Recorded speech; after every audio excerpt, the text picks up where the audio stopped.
What was their childhood, background, education, and formation like? How did this impact their commitment or practice of their faith?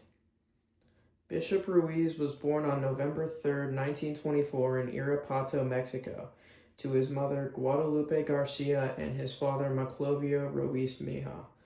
Both of his parents were poor workers, his mother being a maid and his father being an agricultural worker. Both of his parents were faithful Catholics and they consecrated Samuel Ruiz to the Lord at birth. This was during a time when clergy members were being killed by the secularist government. In Samuel Ruiz's early life, he studied at Rome's Pontifical Georgian University, where he was ordained at the age of 25.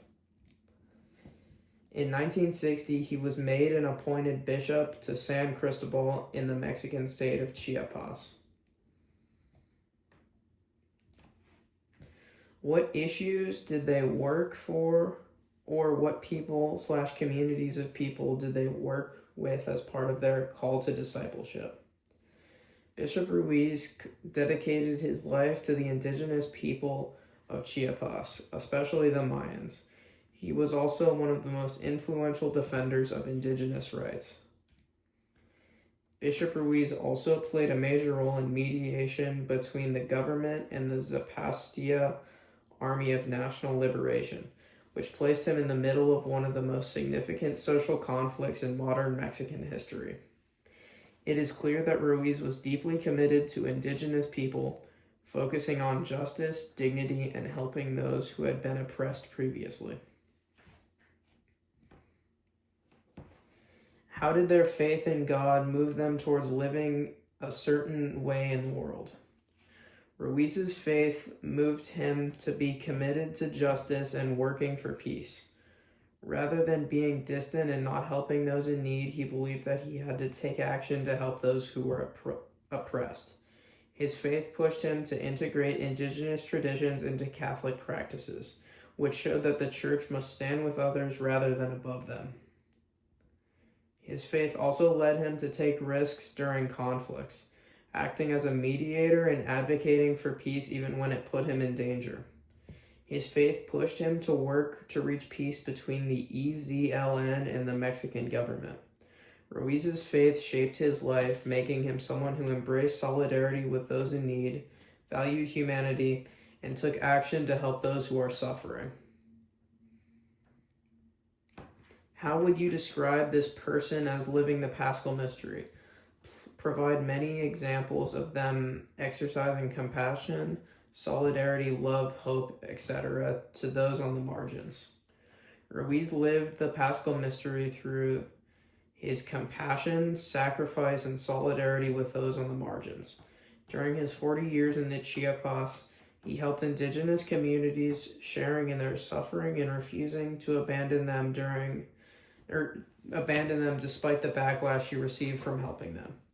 His mediation during the Zapatista conflict demonstrated his commitment to reconciliation, which embodies the Paschal Mystery and walking with those who are suffering. He empowered indigenous leaders by giving them a voice and dignity that had been denied to them previously. Ruiz's willingness to endure criticism and continue to support those suffering shows his compassion for others. His life shows a clear example of compassion and love rooted in the belief that God is present amongst the poor. How do they make the kingdom of God visible?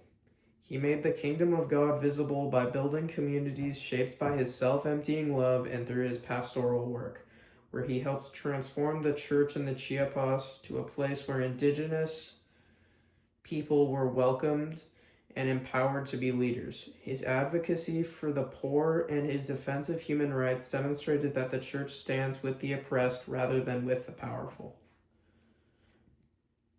His involvement in peace negotiations helped reduce violence and gave hope to those affected by violence.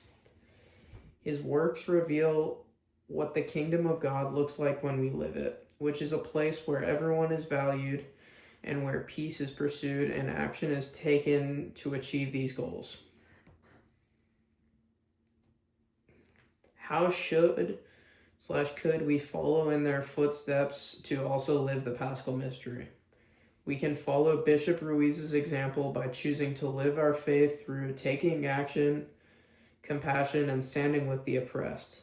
His life shows that we must take action and stand with those who are mistreated or overlooked by society. Following his example means advocating for justice for those who are suffering and working for peace during times of conflict.